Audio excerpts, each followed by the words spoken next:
né? Todo mundo aí passando a armadura em revista. Pessoal, esse tema é tão apropriado dos dias que nós estamos vivendo, que o diabo não está brincando de ser diabo, não.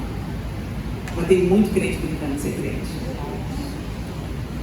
E o Senhor está levantando o seu exército, porque Ele vem buscar uma noiva madura, pronta para o casamento. Ele não vem buscar uma criança. Então é tempo de nós amadurecermos, né? E maturidade, gente, vamos combinar, não é sobre idade. Tem gente que envelhece sem amadurecer. Conhece alguém assim? Tem 45 anos, está dando trabalho para a mãe. E tem gente que tem 17, mas tanta responsabilidade, tanta coerência. E normalmente, gente, as circunstâncias, elas nos preparam para aquilo que a gente pode desfrutar e amadurecer. O tema é forjadas para a guerra. Então eu fui lá no dicionário para saber o significado de forjado. O que é forjado? Segundo o dicionário, a forja é uma fornalha, fole e bigorna, de que se servem os ferreiros e outros artífices que trabalham o metal. Oficina onde esses ferreiros e artífices trabalham o ferro ou outro metal pela ação do calor, utilizando instrumentos como a bigorna e o martelo. Você lembra aí pelos desenhos animados o que é a bigorna? Bigorna é aquele metal pesadão assim, reto, e o martelo, você já sabe o que é, só que o martelo do ferreiro, ele é um pouco mais robusto do que esse martelo que a gente prega o prego na parede. E a fornalha por quê? Porque o processo é, o metal é levado no fogo, até ele ficar incandescente. Por que incandescente? Porque ele vai ficar maleável, porque o metal é rígido, aí ele fica maleável. Aí o ferreiro tira do fogo, põe na bigorna e vem com o martelo. Para forjar uma espada, uma faca, uma arma. E aí ele olha, parece que está pronto o trabalho. Ele testa. Se o corte ainda não está bom, o que ele faz? Ele volta para o fogo. Incandescente. Vem para a bigorna. Tira da bigorna e vai na água. Olha se está bom de corte. E esse é o processo do Senhor conosco. É exatamente assim que o Senhor nos forja. Quando a gente olha para as Escrituras Sagradas, a gente vai ver os grandes homens de Deus sendo açoitados, perseguidos, exilados, presos. Eu não sei de onde que a gente tirou uma ideia de evangelho triunfalista, gente. Porque se a gente olha para a Bíblia, a gente vê o evangelho vencedor, sim, mas pelo sofrimento. A começar pelo nosso Senhor. O inferno pensou que estava ganhando. Mas na verdade, foi na cruz que o Senhor despojou todos os nossos inimigos. O que é despojar? Tirar as armas. Jesus despojou o inferno. Mas acontece que às vezes a gente dá arma para o inferno. A gente arma Satanás quando a gente não dá importância para as suas ameaças, para os seus blefes, e quando a gente acredita nas mentiras que ele conta. A grande guerra, gente, a maior das batalhas, é vencermos nós mesmos. O nosso inimigo já foi vencido. Ele já foi despojado na cruz. Então por que a gente ainda continua passando por tantos perrengues, passando por tantas dificuldades? Eu quero te dizer uma coisa: O diabo vai nos alvejar. Sem dúvida, ele é o nosso inimigo. Ele vai nos alvejar. Mas se nós estivermos escondidos no Senhor, vivendo em comunhão íntima com Ele, nada vai me acontecer? Não, vai me acontecer. Mas tudo debaixo da permissão de Deus. Vocês lembram quando Satanás foi querer tocar na vida de Jó? O que ele fez primeiro? Ele foi lá pedir permissão para Deus. Quando nós pertencemos a Deus, o que a Bíblia fala? Aquele que é de Deus, o maligno não, a não ser que o Senhor fala, pode tocar, porque eu vou trabalhar com essa pessoa. Tem prova, gente, que vem pela permissão do Senhor para que o diabo nos alveje. Tem prova que o Senhor mesmo pega a gente pela mão e leva a gente para o deserto.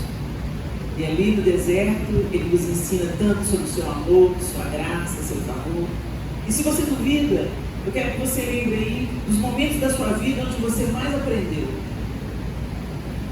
As maiores lições da sua vida. As maiores vitórias que você experimentou. O maior alívio que você recebeu. Foi depois de uma grande batalha, depois de uma grande luta, depois de um grande sofrimento. E com o nosso Senhor foi diferente, gente. O Pai não poupou o seu próprio Filho. Jesus chega a transpirar sangue. O topo da angústia que o ser humano pode fazer, os médicos dizem que para um ser humano transpirar sangue, ele já alcançou um nível máximo de angústia. E os vasos sanguíneos começam a se romper e mistura com o suor e vem para fora. Isso é um evento raríssimo e que demonstra um intenso estado de dor, de angústia e de sofrimento. Nosso mestre sendo esmagado no Getsemane e o azeite saindo da vida dele para a nossa redenção. Jesus é o nosso parâmetro, gente. É bonito a gente cantar o nosso general é Cristo, mas Ele é mesmo. Ele é o nosso general. E se nós andarmos por aí como soldados, desertores, nós vamos comer o pão que o diabo amassou.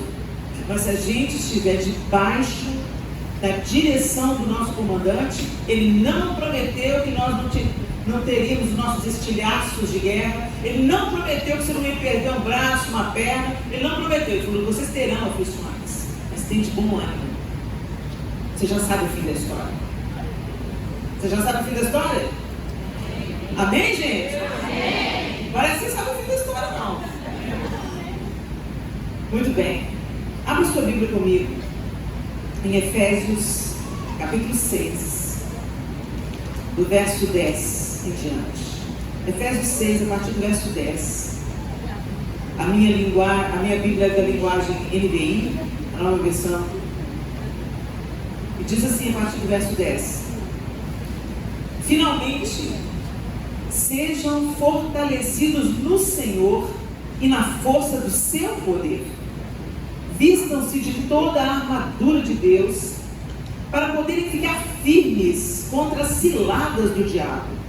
Pois a nossa luta não é contra sangue e carne, mas contra os poderes e as autoridades, contra os dominadores deste mundo de trevas e contra as forças espirituais do mal nas regiões celestiais. Por isso, vistam-se de toda a armadura de Deus para que possam resistir no dia mau e permanecer inabaláveis depois de terem feito tudo. Assim, permaneçam firmes, cingindo-se com o cinto da verdade, vestindo-se com a couraça da justiça e tendo os pés calçados com a prontidão do Evangelho da paz. Além disso, usem o escudo da fé com o qual vocês poderão apagar todas as setas inflamadas do maligno. Usem o capacete da salvação e a espada do Espírito, que é a palavra de Deus. Orem no Espírito em todas as ocasiões, com toda oração e súplica. Tendo isso em mente, estejam atentos e perseverem na oração por todos os santos. Olha o que o apóstolo Paulo está dizendo para a igreja em Éfeso. Éfeso era uma cidade mergulhada na idolatria, na feitiçaria e na prostituição.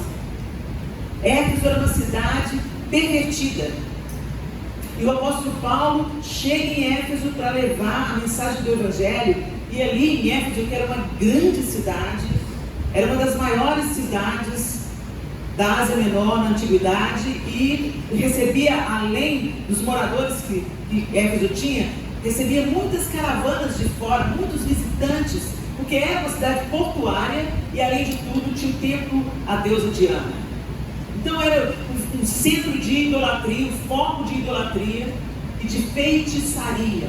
Tinha muitos feiticeiros na cidade. Quando o apóstolo Paulo chega lá em Éfeso, tinha 12 rapazes, 12 moços, a Bíblia diz 12 moços, tementes a Deus. E aí Paulo começa a ensinar àqueles moços a verdade do Evangelho de Cristo. E eles varreram a cidade de Éfeso. Moral da história: aquelas 13 pessoas estudando a história do tirano, tomando conhecimento de quem Jesus era, da obra que foi feita na cruz, qual que era o propósito da redenção, eles começaram a espalhar notícias, boas novas do Evangelho, e as pessoas não precisavam mais viver aquele tipo de vida, nem na prostituição, nem na idolatria, muito menos na feitiçaria. E o que começou a acontecer, gente? Deus começou a fazer uma grande obra na cidade de Éfeso, através daqueles primeiros jovens convertidos ali. Resultado, o apóstolo Paulo virou uma pessoa não grata. Por quê? Porque o povo começou a converter e não comprava mais as estatuetas de Diana. O mercado local começou a ter prejuízo. E aí eles começaram a atacar o apóstolo Paulo, porque a grana parou de entrar. E se mexeu no bolso do povo, mexeu com tudo. Os feiticeiros vinham em praça pública e julgavam os seus livros para serem queimados, e eles confessavam o seu pecado publicamente. Só o Espírito Santo faz isso. Mas faz isso através de um exército posicionado. E o fato é que assim nasceu a igreja em Éfeso. Que coisa linda! E como a igreja em Éfeso floresceu. A partir de Éfeso, as outras igrejas foram sendo fundadas. Então você lembra lá das 7 igrejas do Apocalipse? Esmirna, Pérgamo, Tiatira, Filadélfia. Vocês lembram dessas igrejas? Elas foram fundadas a partir de Éfeso. Olha como é que Deus é estratégico. E aí agora o apóstolo Paulo, que já tinha feito um grande trabalho em Éfeso, e agora lá já tinha uma igreja formada, pronta, sólida, trabalhando, servindo, avançando. Ele manda para essa igreja essa carta. E nesse trecho da carta ele diz: finalmente sejam fortalecidos no Senhor e na força do seu poder. Gente, nós temos buscado fortalecimento em tantas coisas, mas tanta gente está doente. Dentro da igreja, não estou falando de gente que não conhece Jesus, não. Dentro da igreja, quadros depressivos, ansiedade, burnout, pânico, terror noturno. Tanta gente adoentada dentro da igreja. E isso para a gente é um sinal. Por que essas doenças, que são legítimas, que são verdadeiras, estão achando oportunidade no meio do povo de Deus? Às vezes você pensa que Satanás vai se levantar como um perseguidor que vai te encerrar numa prisão, mas muitas vezes ele só te distrai, ou ele só te enche de notícia. Você fica sabendo de tudo e a sua cabeça fica cheia de porcaria. Você não tem tempo para ler a Bíblia, mas você está em dia com todos os assuntos que estão rolando lá fora. Você está em dia com a última fofoca gospel, você está em dia com o último artista que separou, você está em dia com a última notícia da política, você está em dia com todas as questões estressantes, angustiantes que nós estamos vivendo no nosso tempo. De vez em quando chegam as notícias em mim, como chegou essa semana, e eu choro. E eu sou tomada pela ira. Senhor, tem misericórdia, eu não acredito que isso está acontecendo. Mas a minha ira não produz a justiça de Deus. Então eu tenho que ir para Ele com os meus fardos e deixar os meus fardos aos pés dEle e pegar o dEle. Porque Ele falou que o dEle é leve. Como é que a gente vai lutar uma batalha com as mãos ocupadas, com a cabeça ocupada, com tantas coisas nos distraindo? O apóstolo Paulo está falando para a igreja em Éfeso, está falando para a gente hoje: sejam fortalecidas no Senhor. No Senhor, não é em outro lugar, gente. Quando Jesus encontra uma mulher em Samaria e fala assim: quem beber da água desse poço tornará a ter sede. Poço é aquilo que o homem constrói, fonte é aquilo que Deus constrói. Mas quem beber da água que eu lhe der, não é da água da religião, não é da água da comunidade de fé, do relacionamento íntimo e pessoal. Quem beber da água que eu lhe der, nunca mais terá sede. Sede de quê? Desse tanto de coisa que a gente tem sede. A gente tem sede de aprovação, a gente tem sede de status, a gente tem sede financeira, a gente tem sede materialista, a gente quer ter caprichos da gente satisfeitos, a gente tem sonhos materiais, e não tem nada de errado de ter sonhos materiais, não, gente. Só que isso é secundário. Não vai dentro do caixão a sua casa, o seu carro, o seu título, o seu diploma, não vai nada dentro do seu caixão. Você vai, do jeito que você veio ao mundo, se encontrar com Deus. Nem no seu corpo você vai levar. Nem no seu corpo. Vai estar diante de Deus sem o seu corpo. No último dia que você vai receber o seu corpo glorificado. Mas por que nós somos tão materialistas? Por que a gente investe tanta energia e tempo para parecer que você é bem sucedida, parecer que você está em dia com a moda, parecer que você é inteligente, parecer que você é articulada, parecer que você é uma grande mulher de Deus? Não pareça, minha linda, seja. A gente trabalha muito pela aparência e a gente simplesmente deveria buscar o fortalecimento do Senhor para que Ele seja a nossa essência. E aí, quando você está cheio, você transborda. É inevitável. Mas o apóstolo Paulo deixou claro: fortalecidos no Senhor e na força do seu poder, não na força do seu braço, na força do poder de Deus. A minha confiança está em Deus, eu espero em Deus, eu confio em Deus, eu sou instruída por Deus, eu sou dirigida por Deus. Eu não saio de casa sem estar revestida de Cristo. Porque quando você olha para a armadura, que o mesmo apóstolo Paulo cita aqui: vistam-se de toda a armadura de Deus para que possam resistir no dia mau. Ou seja, o dia mau vai chegar. Para vocês resistirem no dia mau. A gente não sabe quando, mas ele vai chegar. Para todas nós aqui, indistintamente. Não interessa sua idade, seu grau de instrução, sua classe social, onde você mora, o carro que você dirige. Isso não interessa. O dia mau chega para todos. E como que ele vai te encontrar? Forte? Confiante? Segura? Destemida? Ou fragilizada? Acuada? Desanimada? Abatida? Isso vai depender, minha linda, de onde você está tirando a sua força. Minha força vem de um Deus que faz milagres. Minha fé está além do impossível. Minha esperança viva está na mesa. Porque a gente olha para as notícias e fala assim: não tem mais jeito, não. Não tem mais jeito, não. E vai ter que ficar ruim mesmo, gente. Vai ter que ficar bem ruim para a gente desfrutar do melhor de Deus que está comigo. Para a gente tem que enxergar, o coração esperançoso, gente, não vê as más notícias, as perseguições, as injustiças como uma coisa, só uma coisa terrível. Uma coisa terrível a gente sente. Quando alguém está sendo injustiçado, a gente tem sempre de barato, não, a gente sente. Mas o Senhor quer nos apresentar uma outra perspectiva. você já sabe o fim da história. Jesus vem. E Ele é o único que pode restaurar todas as coisas. Não há governo humano, não há estratégia política, não há poder econômico, não há exército, não há tecnologia que é capaz de consertar o mundo quebrado em que nós vivemos. Mas o Senhor pode. E a promessa é essa, que a Nova Jerusalém desce do céu.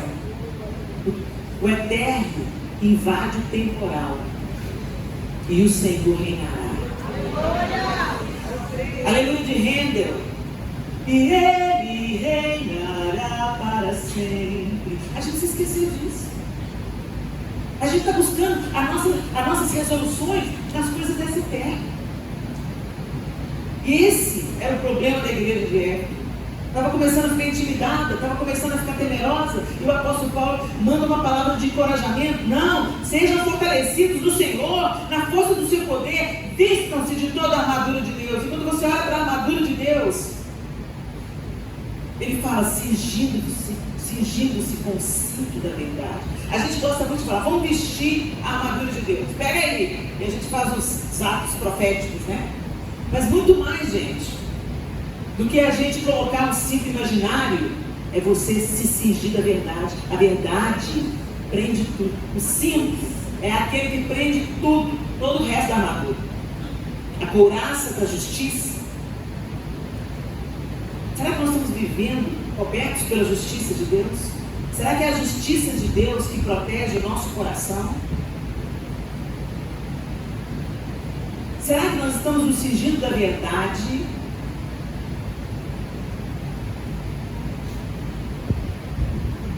Vestindo-se com a couraça da justiça e tendo os pés calçados com a prontidão do Evangelho da paz. Por onde você anda, você anuncia o Evangelho da paz. Você está em guerra, mas você serve ao príncipe da paz. A mensagem que a gente anuncia é: não se desespere, a gente conhece o fim da história, Deus quer te restaurar, Deus quer te resgatar, vem para cá. Sai da fileira inimiga e vem para cá, porque esse exército aí vai perder. Por onde a gente andar? Pela universidade, pelo bairro, pela nossa família, pela nossa casa, fazendo diferença e anunciando as boas novas do Evangelho. Além disso, usem o escudo da fé, com o qual vocês poderão apagar todas as setas inflamadas do maligno. Uma estratégia do diabo é nos enfraquecer com as mentiras. Quantos pensamentos você tem? Nosso campo de batalha aqui, ó, é diário. Todo dia você é atacada na sua mente. Todo dia você tem um pensamento que não vem do céu para você.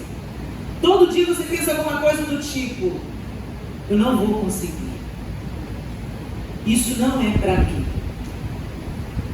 Minha casa está perdida, não tem jeito mais. Deus não me ama o suficiente. Deus não vai atender a minha oração. Ele tem coisa mais importante para fazer. Eu não aguento mais, estou exausta. Deus me abandonou. Eu estou tendo uma crise de fé. Não sei mais em que eu acredito. Eu estou tão confusa. Quantos pensamentos passam pela nossa mente todo dia? Você não é boa mãe. Você é uma péssima esposa. O acusador está com a boca dele arreganhada para soprar as mentiras no nosso ouvido todo dia. E se você, minha linda, não tiver com a espada da fé repelindo todos os dardos inflamados do maligno, você vai sucumbir. A fé é a firme confiança naquilo que nós esperamos. Firme confiança. Senhor, eu não estou entendendo nada, não sei porque eu estou passando por isso não, mas eu creio que o Senhor vai fazer com que todas as coisas cooperem conjuntamente para o meu bem, porque eu tenho amado o Senhor de todo o meu coração, de todo o entendimento, com toda a minha alma, com todas as minhas forças. E essa promessa de Romanos, gente, é para quem ama a Deus. E amar a Deus não é cantar canção de amor, não. Amar a Deus é obedecer. Aquele que tem os meus mandamentos e os obedece, esse é o que me ama. Então a gente tem que parar de amar a Deus com as nossas palavras e passar a amar a Deus com a nossa vida, com as nossas respostas, com a maneira como a gente vive a vida ordinária, a vida do dia a dia. Sabe por quê, gente? Porque como você vive o dia a dia é como você vive a vida. A vida não é feita dos dias extraordinários, a vida não é feita dos congressos. A vida não é feita do dia do casamento, do dia do nascimento de alguém querido. Esses são os momentos extraordinários. A vida é feita dia a dia, segunda, terça, quarta, quinta, sexta, sábado e domingo. Segunda, terça, quarta, quinta, sexta. Como é que você está vivendo o seu dia? Onde você tem investido o seu tempo? Como você está nutrindo a sua fé? Essa é a nossa batalha. A gente é armado, perigoso, mas não sabe usar arma. Eu não vou ter medo de uma pessoa que está armada, mas não sabe usar uma bazuca, não sabe usar uma granada. Se bobear, ela vai tirar o pino da granada e ela mesmo se explode. Agora, se você está armado e sabe manusear a sua arma, o diabo não vai tirar farofa de você não. O inferno vai tirar farofa de você não. Ele sabe que vai levar chumbo. E é o chumbo que o diabo leva, não é nosso não. É o Senhor que acerta as contas com ele. Parece um paradoxo quando a gente fala de batalha, de espada, de escudo, como o apóstolo Paulo coloca aqui. Mas na verdade, gente, quando você olha a verdade, quem é a verdade? Quem é a justiça? Sobre quem é o Evangelho da Paz? Nós temos fé em quem? Quem é a nossa salvação? Revistam-se de Cristo. Em outras palavras, é isso que o apóstolo Paulo está falando. Revistam-se de Cristo. Que a vida de Cristo seja vista em você. Gente, quando os demônios olhavam para Jesus e falavam, lá vem o príncipe. Jesus falava para o diabo, lá vem o príncipe desse mundo e ele nada tem. Nada tem nele. Ele está vimando. Com as suas artimanhas, com as suas mentiras, mas ele nada tem em mim. Será que a gente pode falar isso? Lá vem o príncipe desse mundo e ele nada tem em mim. Será que não tem? Será que não tem umas embaixadas do diabo aí não, gente? Sabe o que é embaixada? Embaixada é um pedaço de uma nação estrangeira dentro da nossa nação. Na embaixada dos Estados Unidos aqui no Brasil, quando você vai na embaixada dos Estados Unidos no Brasil, aquele quarteirão, aquela construção onde está instalada a embaixada, ela é território americano, mas está dentro do território brasileiro. Se estoura uma guerra, os americanos podem se refugiar na embaixada dos Estados Unidos. E muita gente na igreja está desenvolvendo embaixadas do diabo. Você foi comprado, você foi redimido, você foi restaurado e o Senhor está querendo ampliar o reino dele através da sua vida. Mas aí o diabo te pega umas coisas, planta em você umas porcariazinhas e isso vira uma embaixada no inferno da sua vida. O Espírito Santo de Deus, minha amiga, quer empoderar eu e você e nos tornar livres das embaixadas do inferno.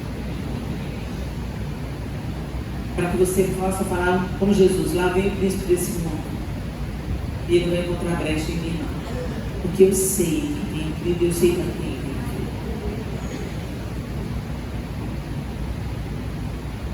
Orem no Espírito em todas as ocasiões. Gente, às vezes a gente pensa que a nossa oração é só aquela oração que nós verbalizamos. Não. Você ora na sua mente, você ora com seus pensamentos. Você está caminhando, você ora. Você está vendo uma situação acontecendo, você ora. Às vezes a gente pensa, mas lá no meu trabalho eu não posso orar, tem que correr lá no banheiro e orar. Não, você pode orar onde você estiver. O Senhor te escuta. Firme o seu pensamento no Senhor e fale com Ele, porque Ele te escuta. E Ele está falando, orem no Espírito, em todas as ocasiões, com toda oração e súplica.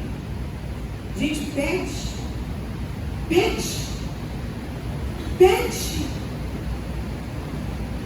Nós pedimos e não recebemos porque a gente pede mal. Pede só pensando nos nossos prazeres temporários. Mas se você dobra o seu joelho, você começa a gerar e a orar aquilo que Deus quer trazer à existência, a história ao nosso redor muda. Às vezes o Senhor vai falar assim, ainda não, mas continua orando. Ainda não. Vocês lembram Daniel? O Senhor ouviu a oração de Daniel na primeira vez. Mas o anjo que veio com a resposta teve que encontrar o príncipe da Pérsia no meio do caminho, um demônio, uma potestade que lutar contra ele. Continue orando. Não é porque você não está vendo o resultado que você vai parar de orar. Só pare de orar se o Senhor falar, chega, estou dizendo não, acabou. Agora, se o Senhor falou, chega, eu estou dizendo não, continua a orar, continua a buscar, em todo o tempo, com súplica. O que é súplica, gente? É petição. Oh Deus, em nome de Jesus, me fortalece, eu estou me sentindo enfraquecida. Minha casa está pesada, meus relacionamentos estão difíceis. Senhor, vem nessa casa, Senhor. Reina neste lugar. E todo demônio aqui, Senhor, tem que tentar tirar a paz do meu casamento, a paz dos meus filhos, a paz dos meus pais, a paz dos meus irmãos. Ô Senhor, toda contenda que tem levantado na minha casa, que bate em retirada em nome de Jesus. Senhor, eu estou me prostrando diante do Senhor e suplicando ao Senhor, entra aqui com a tua intervenção maravilhosa, envia os teus anjos neste lugar, faça, Senhor, a diferença. É fácil, gente, a gente se armar, fazer as coreografias, é maravilhoso, é motivador. Mas isso é só performance. O diabo não tem medo de espadas e escudos, mas ele tem medo quando você dobra o seu joelho e ora. Ele tem medo porque ele está vendo o Senhor te abastecendo, te fortalecendo, usando a sua vida, fazendo você uma vencedora no meio das batalhas que você encara pela frente. Essa que faz a diferença. Mas quantas vezes a gente vem para a igreja, a gente marcha na igreja, o poeirão sobe, a gente faz ato profético, é tudo maravilhoso, todo mundo seja fortalecido. Chega na segunda-feira, já está desanimado. Estou cansada. Nossa, aquele congresso foi longo demais. O que adianta? Só adianta, gente, se a gente escuta e põe em prática. Se a gente escuta e põe em prática. O apóstolo Paulo está falando, ore no Espírito em todas as ocasiões. Em todas as ocasiões. Nas ocasiões boas, nas ocasiões difíceis. Com toda oração e súplica, tendo isso em mente, estejam atentos e perseverem na oração por todos os santos. Gente, eu tenho certeza absoluta que em momentos da minha vida eu não sucumbi porque tinha gente orando por mim. Eu tenho certeza absoluta que quando o dia difícil chegou, eu não estava orando sozinha. Não tem condição de eu estar orando sozinha. Você sente que Deus está mandando ajuda para você, reforço para você. E isso se levanta pela oração. Isso tem sido confirmado. Quantas pessoas me encontram por onde eu vou e falam assim, Helena, Deus me levantou para orar por você e pela sua família. Eu não paro não, continuo orando, está funcionando. Continuo orando, pelo amor de Deus, porque se não fossem as orações dos santos a meu favor, eu não daria conta. Por isso o diabo quer desprender o seu egoísmo, do seu projeto de poder pessoal. A gente esquece que a gente é igreja só junto. Nenhum de nós é igreja sozinho.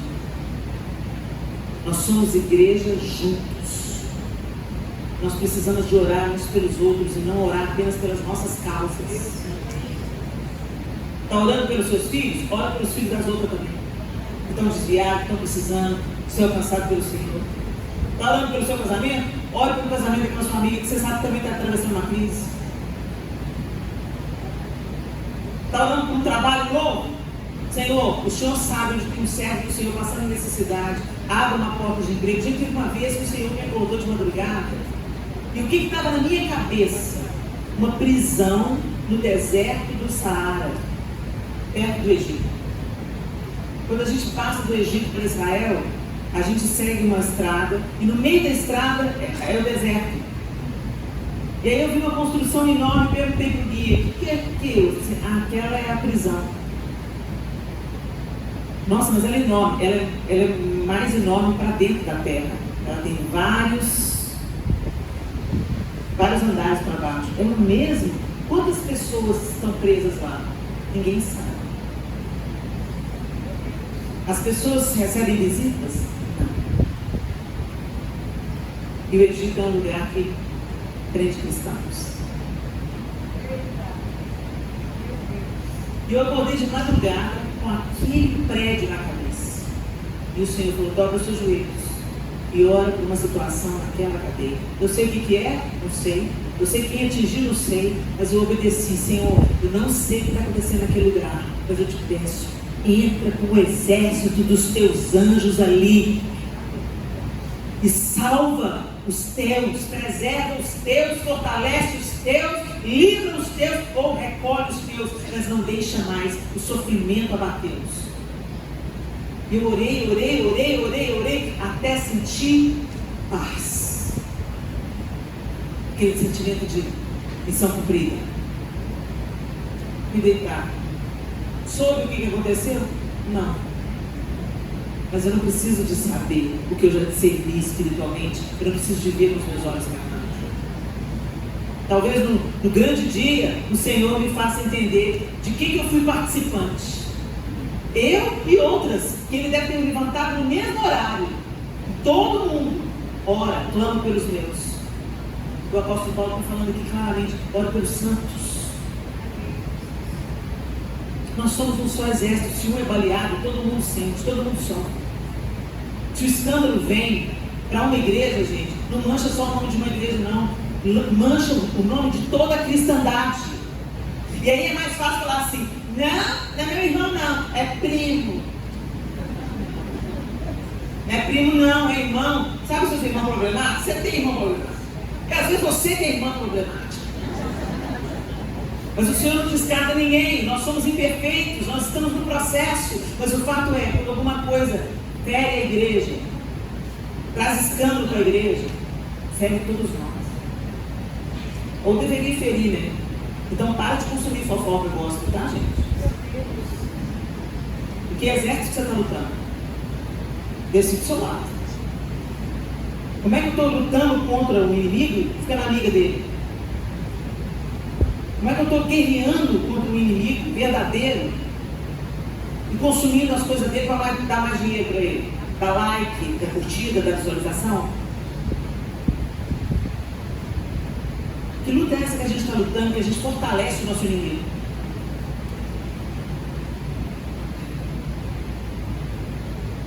Perseverem na oração por todos os santos. Aos Coríntios, o apóstolo Paulo diz no capítulo 10, de 3 a 5: pois embora vivamos como homens, não lutamos segundo os padrões humanos. As armas com as quais lutamos não são deste mundo, mas poderosas em Deus para destruir fortalezas. Destruímos argumentos e toda altivez que se levanta contra o conhecimento de Deus, e levamos cativo todo pensamento para torná-lo obediente a Cristo. Fica claro aqui que o apóstolo Paulo está falando aos Coríntios, que não é com as armas desse mundo, não é com a espada e o escudo desse mundo que que nós vamos derrotar principados, potestades, poderes, argumentos, mentiras na nossa mente, levando todo pensamento cativo a Cristo Jesus. Como é que estão os seus pensamentos, galera?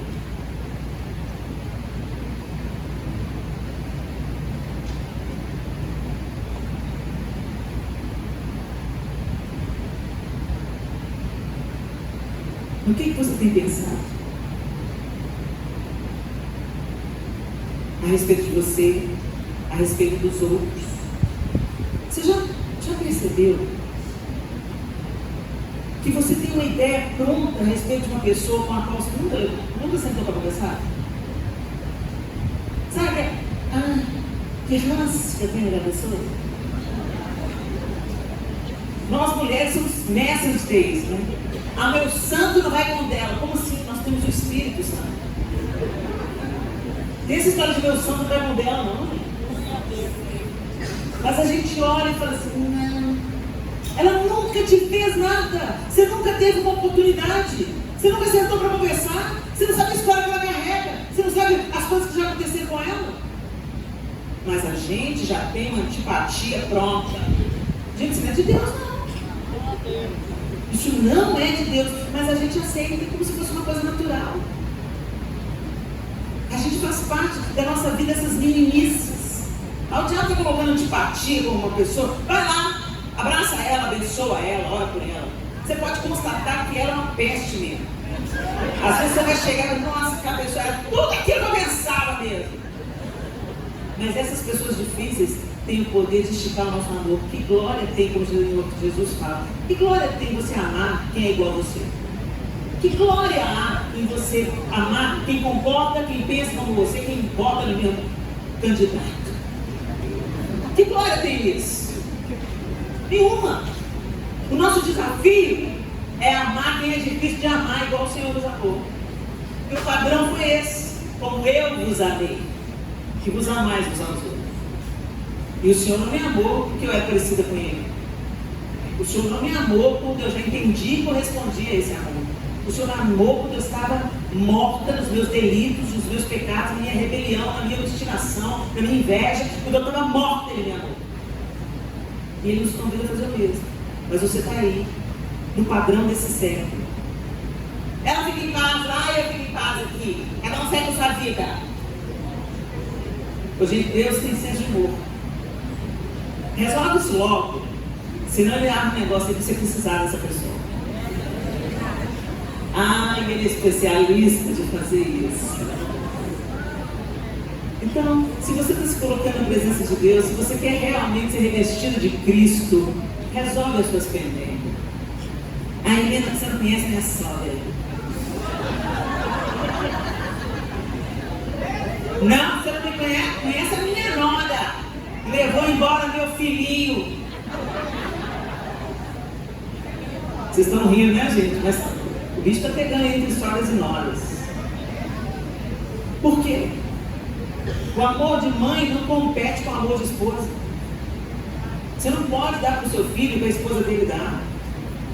E a esposa dele nunca vai ter a história que você teve com ele. Por que fica competindo? Sogra, sogrinha, querida, sai de cena. Você fez um ótimo trabalho. Você criou o seu filho, preparou o seu filho, entregou o seu filho. Como um dia você pegou o filho de alguém, agora eu vou entregar. Cuide do filho que você pegou, cuida dele. Meu filho, aquele que eu peguei para mim já partiu. Então, vai fazer missões. Vai lá, pega a sua nora. Não aplaude ainda não, Aurinha.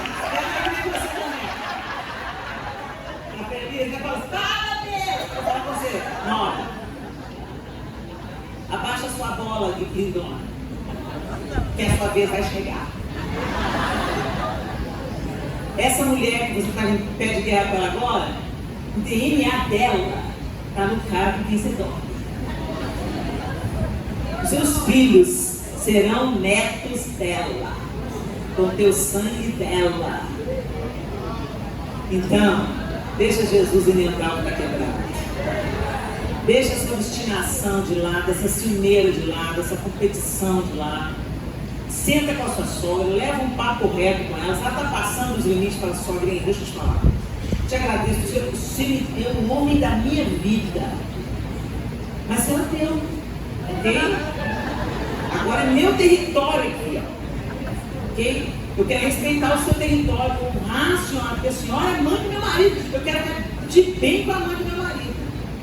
Mas minha sogra entende que a Bíblia diz: deixe o homem, pai e mãe, una-se a sua mulher, e sejam os dois uma só carne. Agora eu sou uma carne com o seu marido.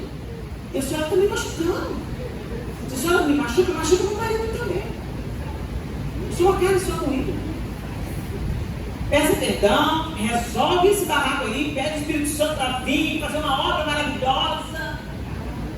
Mata o seu ego, mata o seu eu, traga todo sofisma, todo pensamento contrário, subordinado ao senhorio de Cristo. É aí que você é crente, é aí que você vê esse batalha, lindona.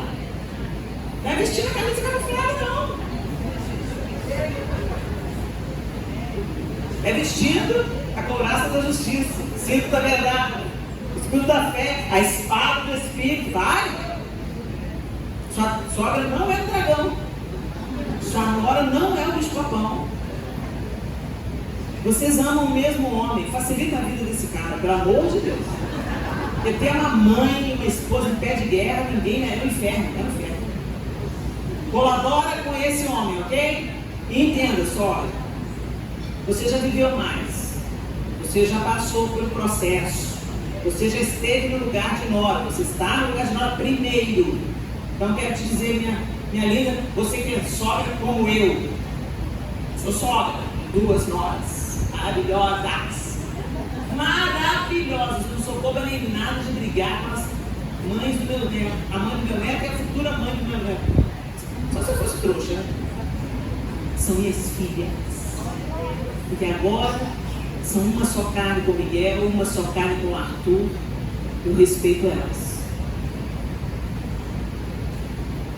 Pensa nisso. Em Filipenses 4, 4 a 9, já estou terminando, gente. Fala assim: portanto, você, meu filho, fortifique-se na graça que há em Cristo Jesus. Gente, o que significa isso? Às vezes, usando o exemplo que eu estava usando aqui agora, Helena, eu não dou conta. Isso aí você já está me pedindo demais. A minha sogra, eu estou achando que ela precisa de um exorcista. A minha nora já me desacatou, já falou coisas terríveis. Como é que eu vou perdoar isso? Fortifique-se na graça que há em Cristo Jesus. Sabe o que é graça, gente? Que a gente recebeu sem merecer. Favor que nós não merecemos. Você peca, peca, peca, e pede perdão para Deus e Ele perdoa. E Ele provê, e Ele sara a ferida, e Ele derrama o bálsamo, e Ele dá livramento, e Ele inclina os ouvidos da sua oração. O que você merece, o que eu mereço? Graça. Fortifique-se na graça. Cutuca a mulher que está do seu lado falando: fortifique-se na graça.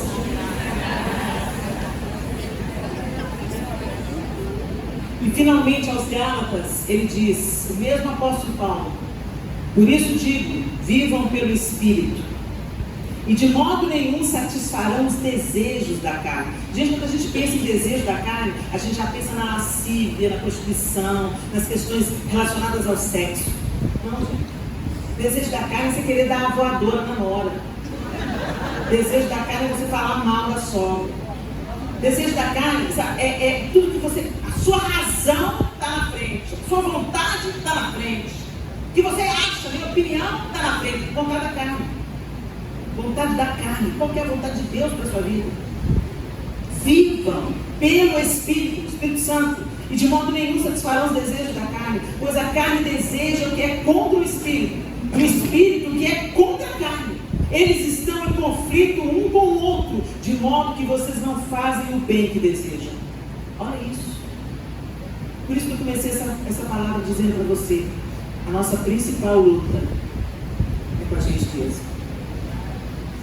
Nós precisamos de nos aperfeiçoar, nos fortalecer no Senhor, nos fortalecer na graça de Jesus, para curar os nossos relacionamentos, para nos tornar atentas ao que Deus quer fazer, a não viver só para nós mesmos, só pelos projetos pessoais, mas entender qual é o nosso lugar no reino de Deus. Deus quer fazer de você uma bênção na sua casa, no seu bairro, no seu trabalho, onde você andar, um agente de transformação, um agente de milagre. Essa é a nossa batalha. E nós vencemos com armas espirituais, não com armas carnais. Tudo que foi ilustrado, e usando os mesmos exemplos do apóstolo Paulo, tudo que foi feito aqui foi uma representação do que acontece no mundo espiritual. E é isso que o apóstolo Paulo ensinou, falando da armadura de Deus. E nós representamos aqui com roupas camufladas, com escudos e espadas. Isso é maravilhoso, é lúdico, é lindo. Traz para a gente essa memória visual que fortalece o ensino. Mas eu quero te dizer, a sua luta é de joelhos. A sua luta muitas vezes é calando a boca. A sua luta muitas vezes é cedendo a vez. A sua luta muitas vezes é dando a túnica e também a capa. É andando a segunda milha. É perdoando quem não te pediu perdão. Aí você vai ser perdida pelo inferno. Lá vem lá aquela santa. Lá vem lá aquela que é parecida com aquele lá de cima. Olha lá, olha quem que acordou. Aquela perturbadora do inferno. Aquela saqueadora do inferno. Quem que acordou? Quem que acordou de novo? O Eterno está dando vida para ela. Ela é a cópia de Jesus. Por onde ela vai, ela estende o reino. É isso que o Senhor quer fazer em nós, queridos. E Ele tem todo o poder para fazer. E Ele só não vai fazer se você impedir. Se você se rebelar contra Deus, se você se voltar contra a vontade dele, aí você já escolheu o seu time. Então vamos parar de ser crente, de brincar de ser crente. Vamos ser filhas, agir como filhas. Eu vou te dizer, a roupa de princesa vai ser para aquele grande dia, porque hoje as princesas vão ter Cristiano Ronaldo. Para terminar, eu queria contar uma história para vocês. Não é minha, é do Max Lucado. Algo que me atingiu no momento da minha vida, que fez toda a diferença na minha vida. Voltando à história da bigorna. Na loja de um ferreiro existem 3 tipos de ferramentas. Na pilha de lixo existem ferramentas ultrapassadas, quebradas, sem corte, enferrujadas. Elas são colocadas num canto, cobertas por teias de aranha, sem uso para o seu mestre, e suas utilidades são esquecidas. Na bigorna existem ferramentas derretidas, fundidas, moldáveis, alteráveis. Elas ficam na bigorna, sendo modeladas pelo seu mestre, aceitando o seu desígnio. Existem ferramentas de muita utilidade, afiadas, preparadas, definidas, movíveis. Elas ficam prontas na caixa de ferramentas do ferreiro, disponíveis para seu mestre, cumprindo o seu desígnio. Algumas pessoas ficam sem uso, quebradas, desperdiçando talentos, fogo apagado, sonhos destruídos. Elas são rendidas com os fragmentos de ferro, em desesperada necessidade de reparos, sem noção de propósito. Outras ficam na bigorna, corações abertos, famintos para mudar, ferimentos sendo curados, visões tornando-se claras. Elas dão boas-vindas às dolorosas pancadas do martelo do ferreiro, desejando serem refeitas, suplicando para serem utilizadas. Outras repousam nas mãos do seu mestre, bem sintonizadas, determinadas, polidas, produtivas. Elas respondem de antemão ao seu mestre, sem pedir nada, entregando tudo. Todos nós nos encontramos em algum lugar da loja do ferreiro. Ou nós estamos na pilha de fragmentos, ou na bigorna das mãos do mestre, ou na caixa de ferramenta. Alguns de nós nos encontramos nos 3 lugares. Qual é o seu lugar? Onde você está na loja do ferreiro? Somos flechas, somos espadas, somos ferramentas nas mãos do Senhor. Mas em qual lugar você está para ser forjada? Talvez você está na pilha de instrumentos esquecidos, quebrada, sem corte, enferrujada, falando, meu tempo já passou, eu estou velha para isso. Não, meu ministério já cumpri. Se você está viva, é porque Deus ainda tem alguma coisa para fazer em você, através de você. Termina quando Ele termina. A história termina quando Ele encerra. Quando Ele te guarda na caixa de ferramentas.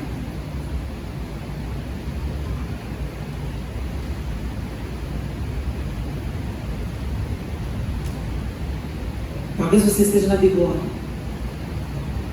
Ai, que fase difícil.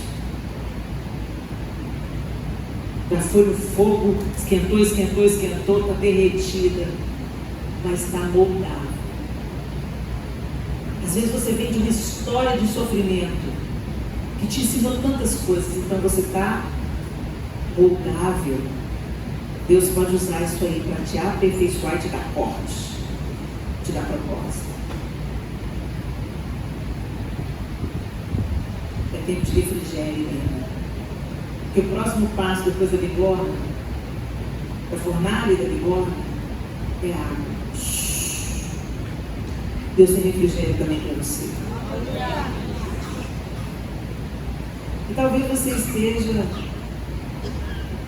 afiada, preparada, definida,